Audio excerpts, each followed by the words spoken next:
बड़ी सी कार करनी है।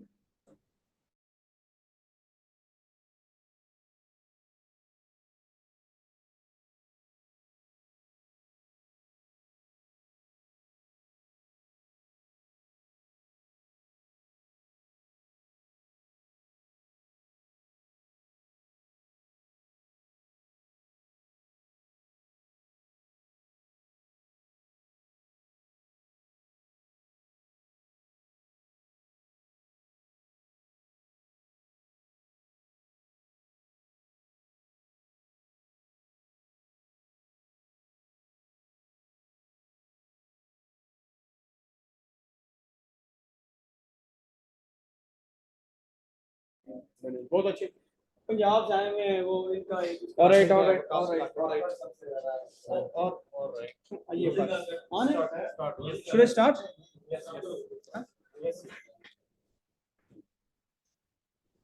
Ready you are online hello अस्सलाम वालेकुम कैसे हैं आप सब ठीक ठाक हैं मैं अदनान अली हूँ मैं डिप्टी डिस्ट्रिक्ट प्रोसिक्यूटर हूँ इस टाइम इस्लामाबाद में और मेरे पास जो है इस टाइम 3 कोर्ट्स हैं जिसमें से एक मर्डर ट्रायल है एक कैंडिडेट की कोर्ट है और दूसरी नारकोटिक्स की कोर्ट है और आज मैंने काम किया है इस फील्ड में बहुत ज़्यादा ट्रायल का जो है ज़्यादा ट्रायल ट्रायल ही मैं करता हूँ स्पेशली 302 का करता हूँ ट्रायल और बाकी मेरा जो बैकग्राउंड है एज आ मैं जुडिशल असिस्टेंट भी रहा हूँ इस्लामाबाद हाई कोर्ट में वो भी रिसर्च बेस्ड काम था और वो भी काफ़ी मैंने वहाँ पर जो इस्लामाबाद हाई कोर्ट में किया था अभी वो देखिए अभी लोग ज्वाइन कर रहे हैं अभी ज्वाइन कर रहे हैं करें भाई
Yes. Should I start? Yeah. So, what do you? Yeah. Hello, अस्सलाम वालेकुम। मेरी आवाज आ रही है आपको? जी सर, जी सर, ऑडिबल आपकी आप? आवाज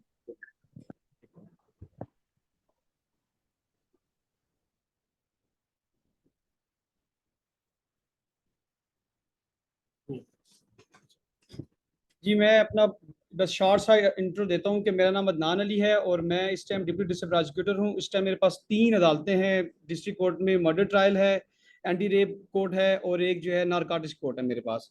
मैंने काफ़ी ट्रायल जो है किया है यहाँ पे ना डिस्ट्रिक्ट कोर्ट्स में।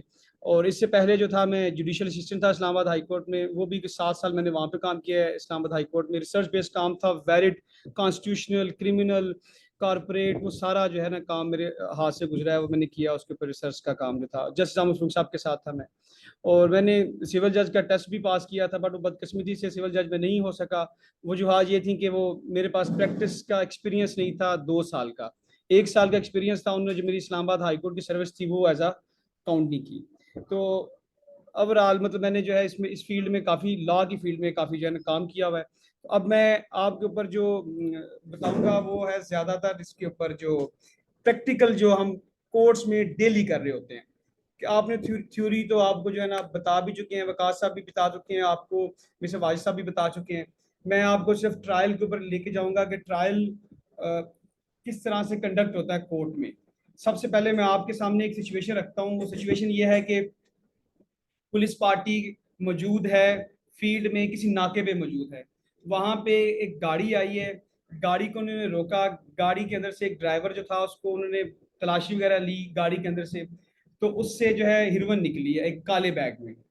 ठीक है, काले बैग में हिरवन निकली है, उन्होंने चेक किया है तो इसमें 5 पैकेट थे हिरवन के। ठीक है, फिर उन्होंने तोला हिरवन को। तोला है, तोलने के बाद जो है वो हर पैकेट का आप कह लें कि 1 केजी जो है ना उसका वेट हुआ है।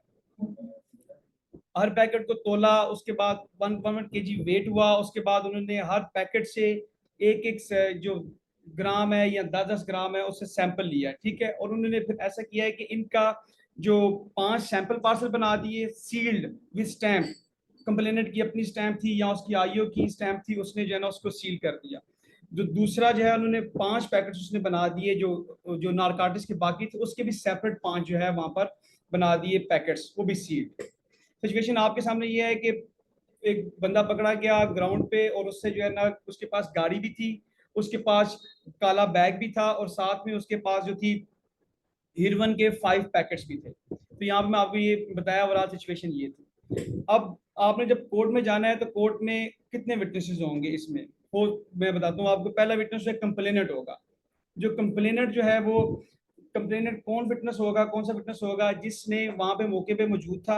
उसने वो एसआई लाजमी होना चाहिए, बट अक्सर ये होता है कि वहां पे वो एएसआई रैंक का बंदा होता है वहां पर मौके पे जो है। ठीक है, उसने जब उसको पकड़ा, उसने सबसे पहले वो चीजें जब सारी रिकवर कर ली, उनका सील पार्सल बनाया। उसके बाद उन्होंने क्या किया कि उससे मतलब सेपरेट किया और उसको फर्द मकबूजगी में लिया।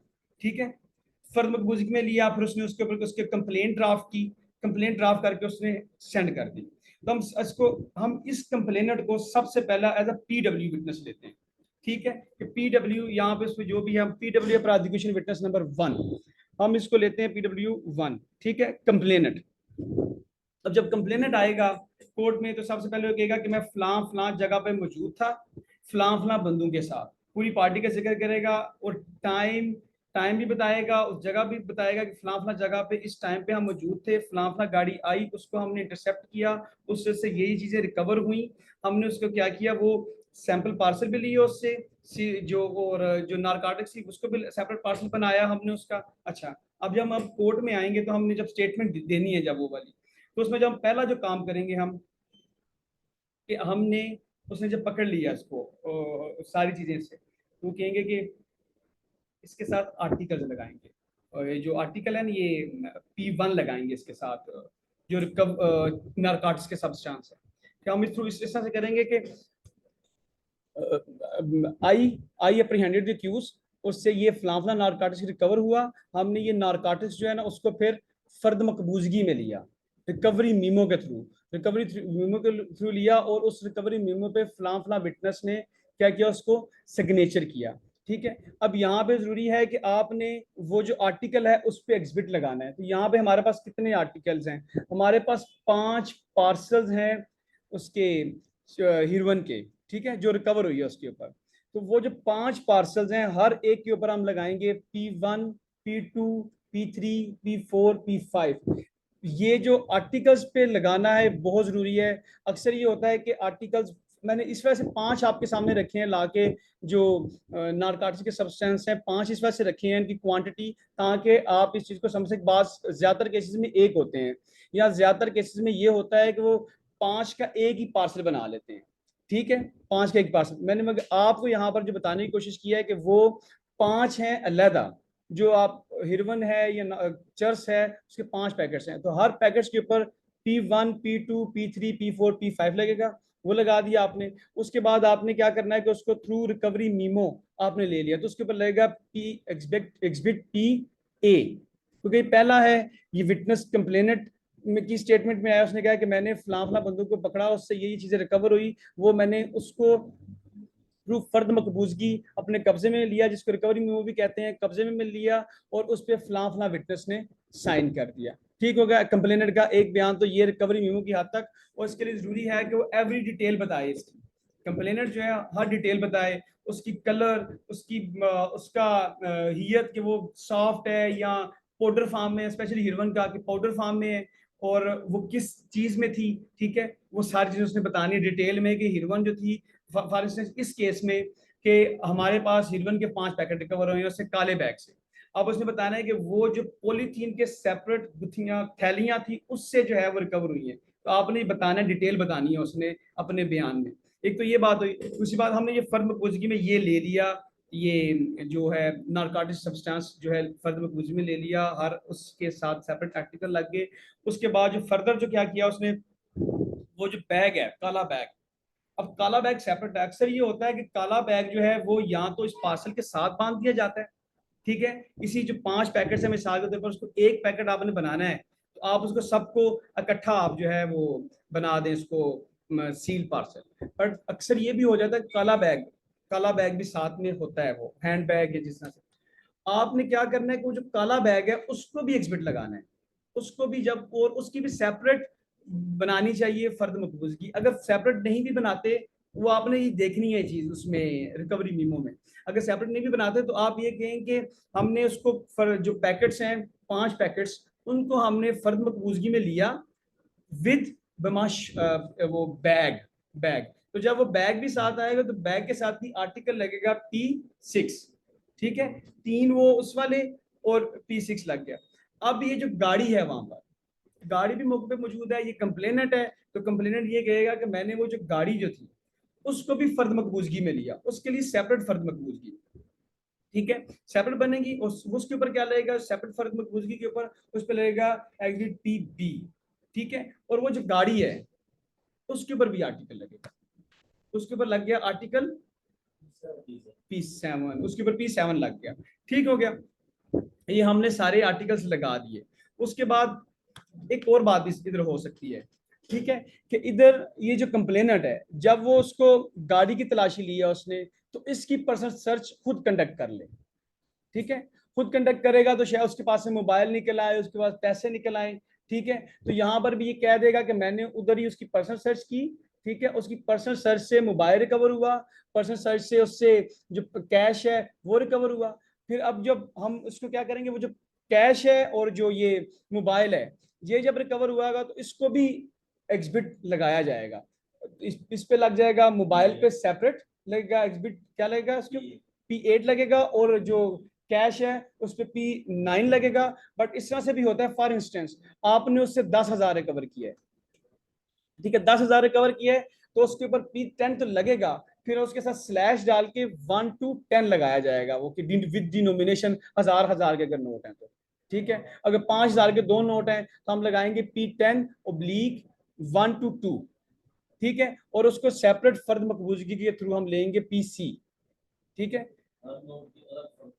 नहीं, हर नोट की अलग फर्द मकबूजगी नहीं होगी, वो इस तरह से होगा, फॉर इंस्टेंस 10 नोट है 1000 के, ठीक है। तो जो आर्टिकल एज आर्टिकल जो नंबर लगेगा उसको लगेगा P10/1 to 10, ठीक है। और उन दोनों को आपने क्या करना है, सेपरेट फर्द मकबूजगी एग्जिबिट पी जो है उसके साथ अब इसके साथ डी लगा लें, ठीक है। क्योंकि हमने पहले वो नारकोटिक्स के सब्सटेंस प्लस बमा वो काला बैग का लगाया हमने PA, हमने दूसरा जो लगाया है वो कार का लगाया है PB लगाया है, और अभी हमने लगाया इसका जो इसकी पर्सन सर्च आइटम से जो है ना PC।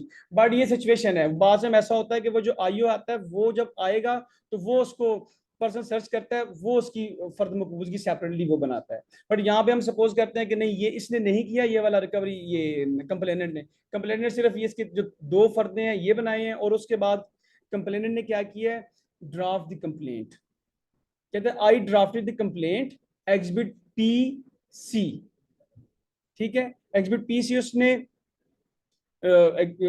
बनाई, और उसके बाद क्या किया उसने थ्रू सेंड कर दी एक उसके साथ जो टीम का एक बंदा था उसके through police station for registration of FIR, ठीक है। ये इसका बयान यहाँ तक है कि मैंने जब वो मैंने उसको भेज दिया, उसके बाद कंप्लेनेंट का जो बयान है मैंने उसको भेज दिया, उसके बाद वो जो IO है वहां पे IO और वो जो पुलिस वाला भेजा हुआ था उधर थाने में वो वापस आ गया इधर मौके पे, और वहां पे मैंने इसको सारी चीजें हैंड ओवर की, custody of the accused, case property वो अलॉन्ग विद बैग, कार वो भी उसको हैंड ओवर कर दी, जो हैंड ओवर उसको, और रेलिवेंट डॉक्यूमेंट्स सारे उसको हैंड ओवर कर दिए।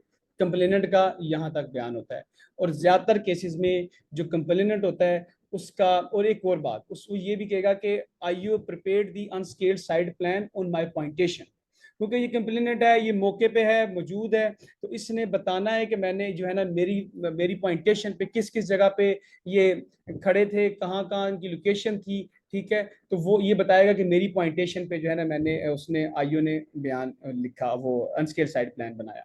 बट इसमें जो एक जो इसमें कंप्लेनेंट के बयान की जो सिचुएशन ये होती है कि इसमें 161 का बयान नहीं होता कंप्लेनेंट का, ठीक है।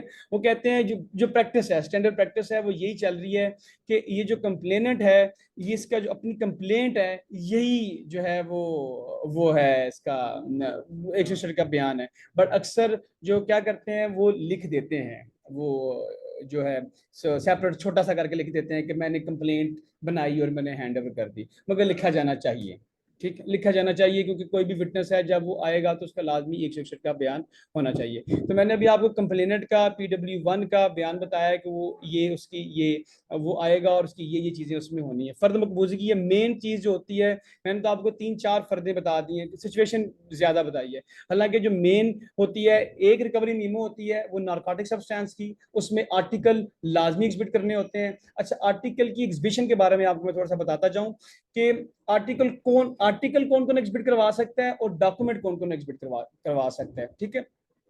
अब as far as document it is concern, जो सिग्नेटरी है वो लाजमी एग्जिबिट करवा सकता है, ठीक है ना।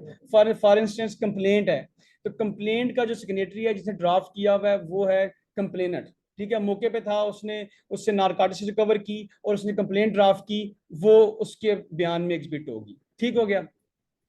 दूसरी बात रिकवरी मीमो जो है जो नारकोटिक सब्सटेंस की है वो जिसने बनाई है कंप्लेनेंट ने वो उसको जो है ना एग्जिबिट करवा सकता है, या रिकवरी विटनेस नहीं, जो रिकवरी विटनेस है, जो दो रिकवरी विटनेसेस होते हैं जिनके जो अटेस्ट करते हैं, ठीक है, वो भी उसको जो है अटेस्ट वो उसका एग्जिबिट करवा सकते हैं, ठीक हो गया। इन दोनों के गवाहान के बयान में एग्जिबिट किया जा सकता है। Same is the case with narcotic substance. अब फॉर इंस्टेंस आप कहते हैं कि नहीं कंप्लेनेंट के बयान में जो ये IO के बयान में कंप्लेंट एग्जिबिट हो तो ये नहीं हो सकती, या हो सकती एक पॉसिबिलिटी वो भी है, वो पॉसिबिलिटी वो प्रैक्टिस चल रही है मगर बहुत लिमिटेड नंबर ऑफ जो कोर्स हैं उसको कर रहे हैं, उसको इफेक्ट कर रही है, अदरवाइज ज्यादा केस में नहीं हो रही। वो किस सिचुएशन में होगी कि IO इस ज्यादातर नारकोटिक्स केसेस में IO जो होता है वो FIR भी उसी ने चाक आउट की होती है, ठीक है। तो IO क्या करता है जो कंप्लेंट है उसके ऊपर वो इंडोर्समेंट लिख देता है उसके मार्जिन पे कि मैंने इसको जो है ना ये मेरे पास कंप्लेंट लेके आया और मैंने इसको जो है ना ये फला फला बंदा आया और मैंने इसको उसके ऊपर साइन भी कर देता है, उसको इंडोर्स कर देता है कंप्लेंट के ऊपर। तो वो एक जो प्रैक्टिस कुछ जजेस जो इसको लेके चल रहे हैं वो ये कि उस कंप्लेंट को वो आईओ के बयान में जिसने एफआईआर चाक आउट की होती है उसके बयान भी एग्जिबिट करवा देते हैं। ठीक हो गया। बट जो स्टैंडर्ड प्रैक्टिस सिस्टम चल रही है वो यही है कि कंप्लेनेंट के बयान में ही जो है कंप्लेंट एग्जिबिट होगी। ठीक है। सिमिलरली जो आर्टिकल है, आर्टिकल क्या है जी, ये नारकोटिक सब्सटेंस। अभी नारकोटिक सब्सटेंस हर सूरत में या कंप्लेनेंट के बयान में एग्जिबिट होगा या वो रिकवरी जो विटनेसेस हैं रिकवरी मीमोस के उनके बयान में एग्जिबिट होगा। वो किसी सूरत भी आईओ के बयान में एग्जिबिट नहीं हो सकता क्योंकि आईओ ने तो देखा ही नहीं है उसको। ठीक है। आईओ ने प्रिपेयर ही नहीं किया, आईओ जो फर्द है उसका विटनेस ही नहीं है। ठीक है। तो वो किसके बयान में, कंप्लेनेंट के और इसके रिकवरी विटनेसेस के बयान में। सेम इज द केस, मैंने इस जैसे आपकी सिचुएशन ये डेवलप की आपके सामने कि आपसे वो 5 पैकेज भी रिकवर हुए हैं, साथ में गाड़ी भी रिकवर हुई है, पर्सन सर्च आइटम भी इन केस रिकवर हुई है, तो वो भी कंप्लेनेंट के बयान में होगी, वो आईओ के बयान में नहीं होगी। अगर आईओ आईओ आके उस टाइम बाद में जब मौके पे आता है और आके इसकी जो है अक्यूज उसकी वो आगे के पर्सनल सर्च करे, कंडक्ट करे और उससे जो रिकवर आइटम्स होंगे उसको फर्दर खोजने के लिए फिर उसके बयान में एग्जिबिट हो सकता है, अदरवाइज नहीं। तो ठीक है, मैंने कंप्लेनेंट का बयान आपको बता दिया कि कंप्लेनेंट के बयान में क्या क्या चीजें जरूरी हैं। अपने आर्टिकल मस्ट एग्जिबिट करवाने हैं जो इटसेल्फ आर्टिकल्स हैं। जी जी, बहुत जरूरी है कोर्ट में आना आर्टिकल्स का। जो नारकोटिक सब्सटेंस है उसको कोर्ट में आना हर सूरत जरूरी है। और जब वो कोर्ट में आएगा तब ही जो विटनेस है उनकी जो है वो एग्जिबिट हो सकता है। अगर वो कोर्ट में नहीं होगा तो एग्जिबिट नहीं होगा। ठीक है। क्योंकि जब वो एग्जिबिट होता है उस पर नंबर लगता है P1 P2 P3 जो भी है। ठीक है। उसके ऊपर फिर जज जो है अपने साइन करता है, उसके ऊपर उस दिन की डेट लगती है जिस दिन का वो बयान उसका हुआ हो। ना सिर्फ ये है, मिसाल के तौर पर गाड़ी है, इस केस में गाड़ी मैंने आपके साथ सिचुएशन बताई है आपको।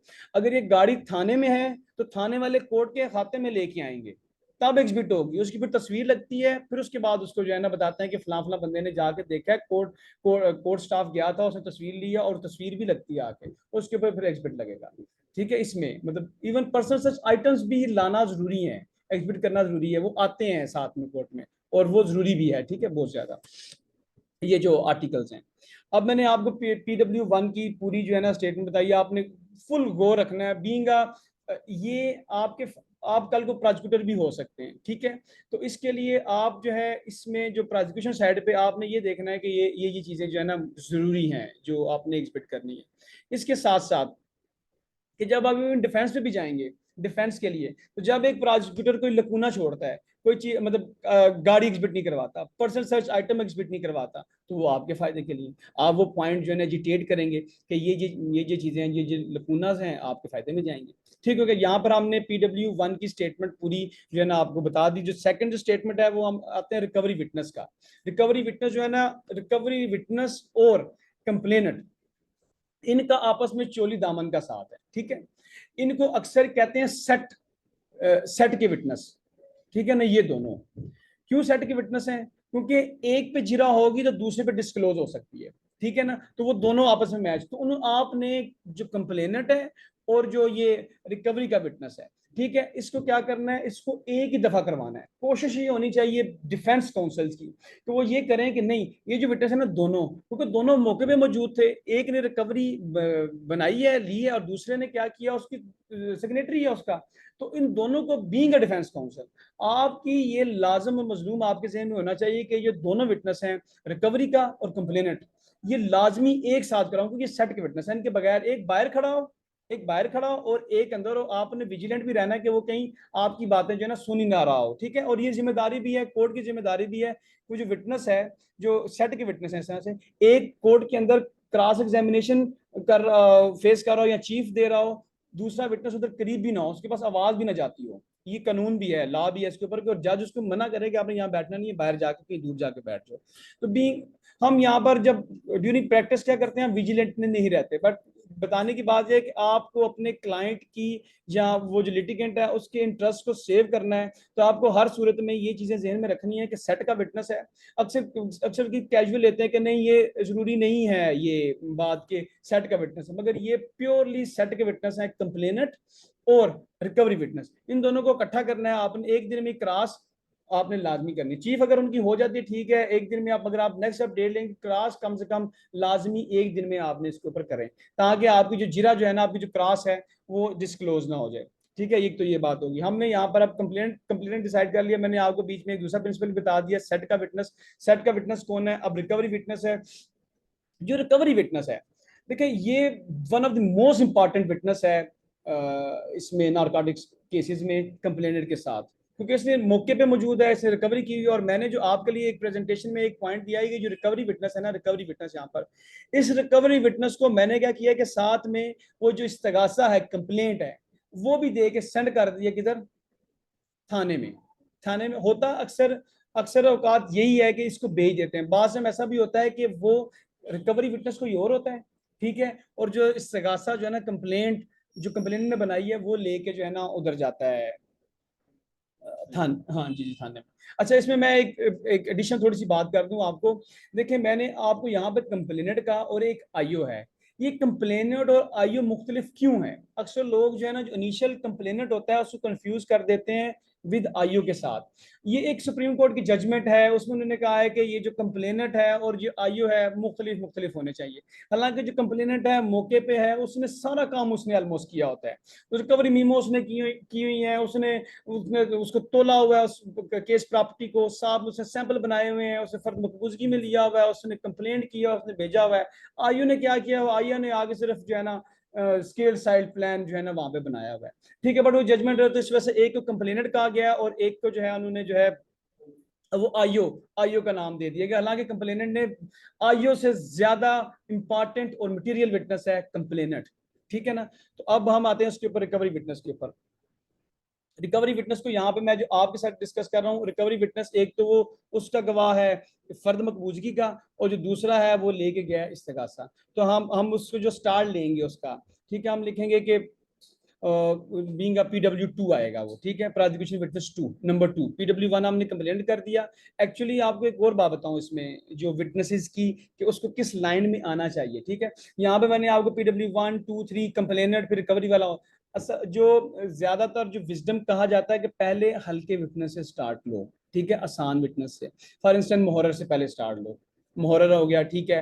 फिर जो पार्सल लेके गया है अब उससे स्टार्ट लें। फिर उसके बाद जो कंप्लेंट ले गए उसके बाद फिर रिकवरी पे आए और कंप्लेनेंट आए, एंड पे जो है ना वो आईओ आए। बट नारकोटिक्स के केसेस में इस तरह की बाइफर्केशन या इस तरह की वो नहीं है, कम है। ठीक है, तो वो बस इसी तरह से फिर मैंने भी जो प्रैक्टिस चल रही है, तो मैंने भी आपको जो है ना उसी तरीके से बताया कि पहले कंप्लेंट हो गया, फिर दूसरा जो है रिकवरी विटनेस हो गया। रिकवरी विटनेस का सबसे जो बयान है वो यही होगा कि ऑन सो एंड सो उस डेट को मैं फला फला जगह पुलिस स्टेशन में पोस्टेड था, और हम जो है फला फला ये कंप्लेनर और विद अदर पार्टी हम गए मौके पे, वहां पे हमने नाका लगाया हुआ था। नाके पे जब हम लगाया हुआ था, हम पार्टी गाड़ी को चेक कर रहे थे, तो एकदम ये रास्ते में ये गाड़ी आई, उधर नाके पे ये गाड़ी आई, उस गाड़ी को हमने फला ने चेक किया, कंप्लेनेंट ने चेक किया। उसने जब चेक किया तो उसमें से काले बैग में से फला फला चीज रिकवर हुई, ये जो नारकोटिक्स की, ठीक है। उस बंदे को उसने उसका नाम से पूछा, उसने अपना नाम सोसो बताया। उसके बाद उन्होंने वही सेम स्टोरी जो कंप्लेंट वाली है, सेम स्टोरी बताएगा कि उन्होंने उसको जो है फिर वो जो रिकवर्ड नारकोटिक्स थे उसमें से हर पैकेट से उन्होंने 10-10 ग्राम लिए, और फिर वो इस तरह से उन्होंने किया, हर जो सैंपल पार्सल्स हैं उनके 5 पैकेट सैंपल पार्सल के सील्ड बना दिए, उसके ऊपर स्टैंप लगा दी, और 5 जो है ना उन्होंने दूसरे जो नारकोटिक्स के सब्सटेंस है 5 उनके सेपरेट पैकेट बना के उनके ऊपर सील लगा दी। फिर उन्होंने क्या किया कि इसी पैकेट्स को थ्रू रिकवरी मीमो कब्जे में लिया। कंप्लेनेंट ने लिया, कंप्लेनेंट का नाम बताएगा सो ठीक है, उसका नाम लिया, और उसके बाद उसने बनाई और उसने उसको फर्म मकबूजी पे लिया, जिसमें मैंने और फला विटनेस ने, दूसरे विटनेस ने साइन किए। अब रिकवरी मीमो जो है, रिकवरी मीमो पर हर सूरत जरूरी है कि 2 विटनेस साइन करे। ठीक है, ये भी आपके बहुत पॉजिटिव बास्ट टाइम जो ये विटनेसेस होते हैं कि ये बनाते हैं जब नारकोटिक केस में, एक बार से रिकवरी विटनेस जो है ना वो ले आते हैं, तो वो नुकसानदेह है, वो डिफेंस के लिए फायदेमंद बात है। तो आपने ये बहुत केयरफुल रखना है जब आप बीइंग प्रोसिक्यूटर्स हो, तो आप कोशिश करें कि आप आईओएस को बताएं या बाकी को बताएं कि आप इसमें 2 विटनेस रखें। ठीक है, और दूसरी बात एक और जो आपको इंपॉर्टेंट बात बताऊंगा इसी सिचुएशन में, कि अक्सर सिग्नेचर जो होते हैं, सिग्नेचर तो लाजमी जो है वो फेक होते हैं। सिग्नेचर वाले सवाल लाजमी करने हैं आपने। सिग्नेचर को देखना है कि कहीं टेम्पर तो नहीं है, ये ऐसे रिकवरी विटनेस है, रिकवरी विटनेस की अगर दो जगह पे दस्तखत है तो आपने देखना है कि कहीं मुख्तलिफ तो नहीं है। ठीक है, इस तरह से कंप्लेनेंट है, कंप्लेनेंट की राइटिंग, जो कंप्लेंट पे राइटिंग है और जो रिकवरी मीमो पर राइटिंग है, आपने कंपेयर कर लेनी है कि एक है कि नहीं है। फिर इसी तरह से ज्यादातर केसेस में ये होता है कि जो ये जो आईओ का जो नक्शा होता है, ज्यादातर केस में मेरी अपनी जो परसेप्शन है वो ये है कि आईओ मौके पे आता ही नहीं है।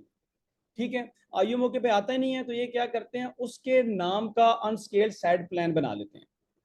जब उसके नाम का अनस्केल्ड साइड बनाएंगे, अक्सर तो साइन ही होते हैं उसके अनस्केल्ड साइड प्लान के ऊपर। ठीक है, और वो साइन किसके होते हैं, वो कंप्लेनेंट के होते हैं। ठीक है, तो फेक। ठीक है, फिर दूसरी एक और बात भी, ये कंप्लेंट, रिकवरी मीमो और अनस्केल्ड साइड प्लान, बाज इन तीनों की राइटिंग एक जैसी होती है। ना सिर्फ ये, वो जो 161 का बयान है, 161 का बयान, उसमें भी क्या होता है कि वो भी सेम, चारों की राइटिंग एक जैसी। 161 का बयान भी आपको दिया जाता है जब चार्ज फ्रेम होता है, उससे पहले पहले आपको वो 161 का बयान दिया जाता है। ठीक है, तो आपने वो भी उसके साथ भी मुआजना करना है कि ये सच। ये मैंने आपको थोड़ा सा जनरल ओवरऑल जो लुक है वो बताई है इसकी सिचुएशन। हम दोबारा से अपने पीडब्ल्यू जो है वो 2 पे आते हैं कि पीडब्ल्यू 2 ने वहां पे जब साइन कर लिया उस पे रिकवरी मेमो के ऊपर, उसके बाद जो है वो कंप्लेनेंट ने कंप्लेंट ड्राफ्ट की, साइन किया, इसके रिकवरी मेमो के जो विटनेस है इसके, उसने कहा कि मुझे, उसने हैंड ओवर की, मैं वो लेके गया थाने में मैं फला फला जो इंस्पेक्ट वो एसआई था, उसको मैंने हैंड ओवर की, उसने उसके ऊपर जो है एफआईआर चाकआउट की या रजिस्टर्ड की। अभी टाइप्ड है एफआईआर, पहले जो होती थी वो हाथ से लिखी होती थी उस बंदे के। ठीक है, अब जो है वो टाइप्ड है। ठीक है, तो उस बंदे को मैंने जब कंप्लेंट दी उसने पुलिस वाले को, उसने रजिस्टर की और हम उसके बाद लेके मौके पे आ गए। जब हम मौके पे आए तो उधर फिर इसका बयान यहाँ तक है कि आईओ ने मेरा 161 का बयान लिखा। इसकी बात इतनी, रिकवरी की हद तक पूरी डिटेल बताएगा और साथ में कहेगा कि कंप्लेंट की हद तक भी बताएगा, कंप्लेंट मुझे हैंड ओवर की, मैं उधर गया, उसके बाद वापस आया, और फिर उसके बाद लिखेंगे कि आईओ ने मेरा बयान लिखा। ठीक है, तो ये PW2 है, कंप्लेनेंट, रिकवरी विटनेस PW2। और अब हम तीसरे विटनेस पे आते हैं, ये है जी मुहर्रर। ठीक है, मुहर्रर है PW3। मुहर्रर का आपको सबको लगेगा कि ये बहुत आम सा विटनेस है, बट नारकोटिक्स केसेस में ये one of the most important witness भी हो सकता है आपके लिए। ठीक है, डिफेंस के लिए और हमारे लिए भी, प्रोसिक्यूशन के लिए भी, क्योंकि ये सेफ कस्टडी, सेफ ट्रांसमिशन, ये बहुत ज़रूरी है नारकोटिक्स केसेस में। बल्कि आपने क्या करना है, कहते हैं कि आपने वहाँ से, जहाँ से मौके से पकड़ा है, उसके बाद आपने मुहर्रर मॉडल को दिया है, फिर आपने पहुँचाना है उसको लेबॉर्ट्री में, और फिर वापस भी रोड सर्टिफिकेट तक पहुँचाना है आपने। तो मुहर्रर वन ऑफ दी, वो भी उस पे भी, इस केस में, नारकोटिक्स केस में मुहर्रर को आप विटनेस नहीं समझ सकते। ठीक है, अब मुहर्रर की स्टेटमेंट क्या होगी PW3 की? PW3 ये कहेगा कि वो जिस डेट को कंप्लेंट हुई ना, जिस डेट की, उस डेट को मुझे ये आईओ ने हैंड ओवर किए केस प्रॉपर्टी आप उसकी डिटेल बता दें। केस प्रॉपर्टी डेट इज, आई लगा के कहें कि ये प्रॉपर्टी है, क्या क्या जी है, 5 पैकेट से उसके हिरवन के। ठीक है, 5 पैकेट थे सैंपल पार्सल के। ठीक हो गया, 10 पैकेट ये हो गए। ठीक है, सील्ड पार्सल लिखना है, sealed parcel having the stamp of so and so. Stamp के बारे में ये असूल है कि यहाँ वो जो आईओ होगा उसकी होनी चाहिए या किसी कंसर्न बंदे की होनी चाहिए थाने में। अक्सर ये होता है कि वो उस बंदे की नहीं होती जिसने वो सील लगाई होती है। तो ये भी आपके लिए एक अच्छा क्वेश्चन है, मतलब जब आप क्लास में जाएं डिफेंस में, तो आप सवाल थोड़ा सा ऐसा पूछना है आपके कि वो सवाल बैकफायर ना करे। ठीक है, अक्सर वो सवाल इस तरह से कर जाते हैं, पूछते हैं कि अच्छा ये किसकी है, तो थाने में किसी बंदे का नाम लेते हैं, फलां फलां की है। आप उसे पूछें कि आपने ये नहीं बताया कि ये किसकी है, आपकी नहीं है तो मेरी नहीं है। ठीक है ना, तो इस तरह से आप पूछें कि ये किसी थाने में भी किसी की नहीं है, तो ये कि नहीं है। ठीक है ना, इस तरह से तो अपने सवाल थोड़ा सा फ्रेज करके कि आप बताएं उसको कि ये आपका नहीं, क्योंकि जो पुलिस रूल है वो ये कहता है कि यहाँ ये कंसर्न बंदे की होनी चाहिए या ये किसी थाने में जो बंदा है उसकी होनी चाहिए कंसर्न। कंसर्न बंदा आईओ, मिसाल के तौर पर जो आईओ है उसकी किट में उसके नाम की जो है ना होती है, ठीक है, या मोहरल मालहाना की हो सकती है, ठीक है, या थाने में एसएचओ की हो सकती है, ठीक है ना। तो वो क्या है, अक्सर बल्कि ज्यादातर केसेस में वो नहीं होती, ठीक है। अब उनने बनवानी शुरू कर दी है क्योंकि वो उस पर क्लास ज्यादा, उस पर क्वेश्चन होते हैं। तो जी जी पूछें, जी जी, ऊंचा ऊंचा पूछना था, जी जी, जी जी, ठीक है।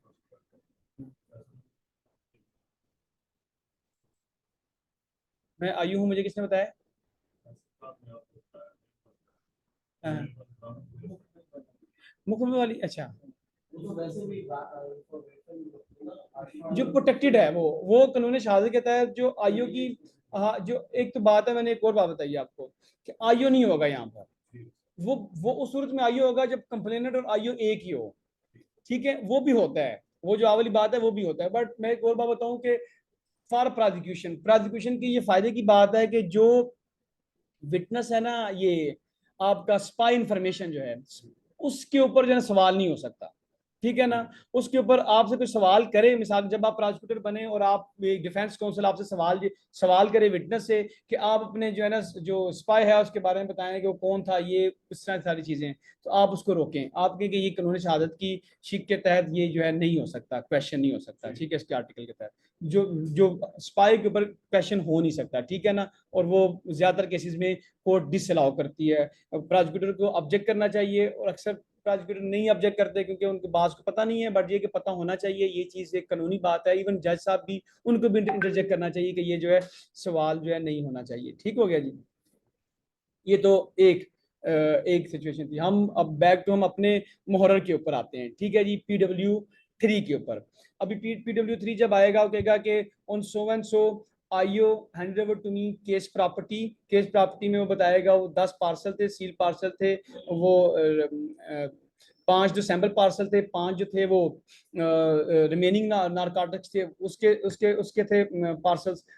गाड़ी गाड़ी जो थी उसको थाने में पार्क कर दिया गया, और जो उसकी जो पर्सनल सर्च आइटम्स थी, पर्सनल आइटम्स वो भी मुझे हैंड ओवर कर दी, ठीक हो गया। ये एक स्टेटमेंट उसकी होगी। फिर अब वो ये बात है कि 72 घंटे के अंदर अंदर आपने वो जो सैंपल पार्सल्स हैं वो भेजने हैं आपने लेबॉर्ट्री में। लेबॉर्ट्रियाँ दो किस्म की हैं इधर इस्लामाबाद में, एक NFSA है, एक NIH है, मगर ज़्यादातर जो है वो NFS में भेजते हैं, ठीक है। दो लेबॉर्ट्रीज हैं जिसमें ये टेस्टिंग के लिए लाजमी भेजते हैं, ये भी है। तो मोहर माराना कहेगा कि ऑन सो एंड सो, मैंने इस केस में मैंने क्या किया है आपकी आसानी के लिए, और मैंने आपको जनरल बताने के लिए कि आईओ को ही वो बंदा बनाया है, वो विटनेस बनाया है जो लेके गया उधर पार्सल। आप लिखेंगे on so and so IO received 5 sample parcels from me vide road certificate नंबरी, उसका जो नंबर है so and so, for onward transmission to the NFSA who deposited this said sealed parcels in the NFSA on the same day, and on his return hand over to me the road certificate along with acknowledgement on its back to me, ठीक है, which I pasted in the register number 19, उसमें उसने पेश कर दिया, और उसके बाद जो ना आयु record my statement under section 161 CRPC। अच्छा, अब मुहर्रर का जो मैंने आपको बताया, मुहर्रर का जो रिसीव कर लिया उसने वो सारी केस प्रॉपर्टी, और उसके बाद सैंपल पार्सल भेज दी उसने उधर जो है NFSA में या NIH में। अच्छा, वो बेचता है, आयु को दे देता है, आयु आप ले जाओ, ठीक है, वो आयु की सवाबदीद है, ठीक है। या वो आयु कहता है कि फलां बंदे को दे दो, वो ले जाए, रोड सर्टिफिकेट काटता है, रोड सर्टिफिकेट के ऊपर नंबर वो नाम लिख देता है, ठीक है, कि फलां के नाम है, अपना साथ में नीचे भी अपना भी नाम लिख देता है, उसका मुहर्रर का भी नाम उसके नीचे होता है, उसका अपना नाम भी होता है रोड सर्टिफिकेट के ऊपर, ठीक है, जो रिसीवर है लेके जाने वाला, और अपना मुहर्रर का, उसके साथ साथ जो केस प्रॉपर्टीज हैं। अभी इसमें 5 पार्सल हैं।